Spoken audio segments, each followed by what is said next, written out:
This has been a 20-year trek of mine to have comics become appreciated on the level that I see them as fine art.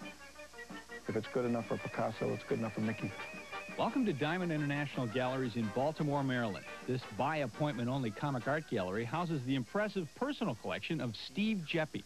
Geppi's is a true rags-to-riches tale. By following his lifelong passion for comics, he went from postal carrier to tycoon comic distributor virtually overnight.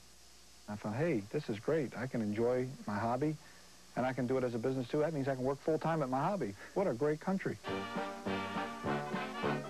There are actually comic characters probably go back to the ancient Egyptians with hieroglyphic writings on the wall.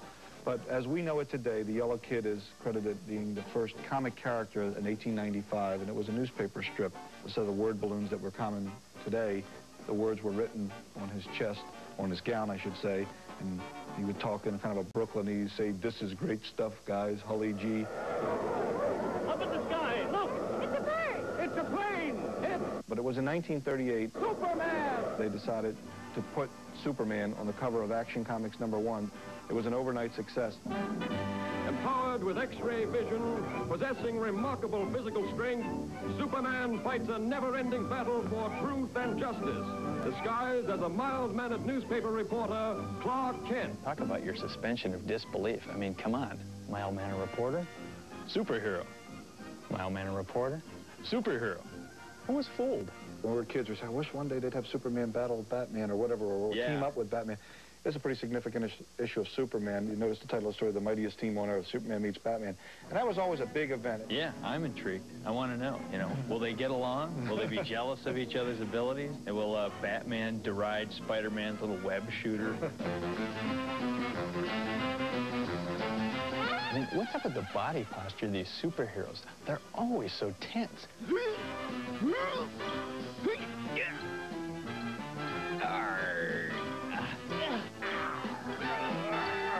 I thought we'd bring you over to more your turf now, Jim. And we got this from the 60s, still prevalent today, Fantastic Four and Spider-Man.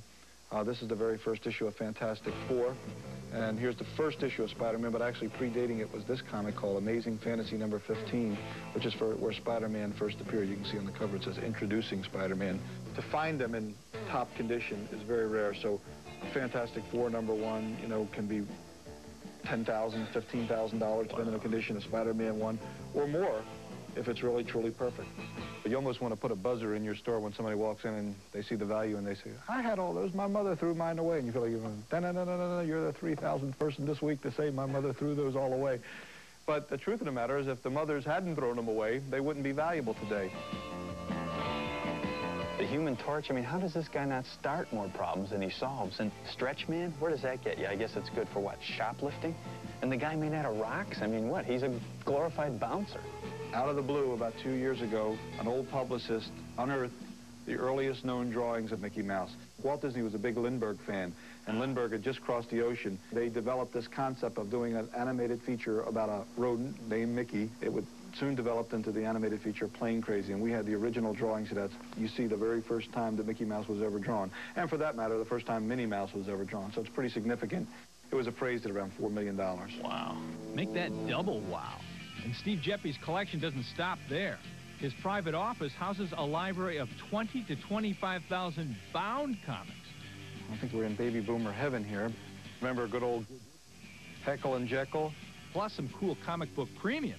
Remember these? Hey kids, get your free decoder ring. Only send in 1,000 box tops, and it's all yours. You and your friends can exchange messages neither of you understand.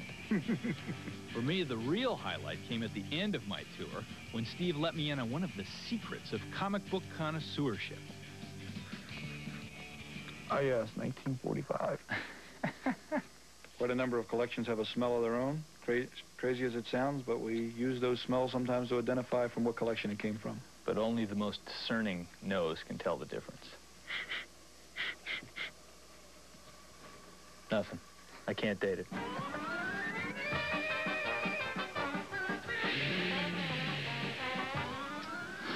I'm going to say 1965. Nope, 56. 56? How does he do that?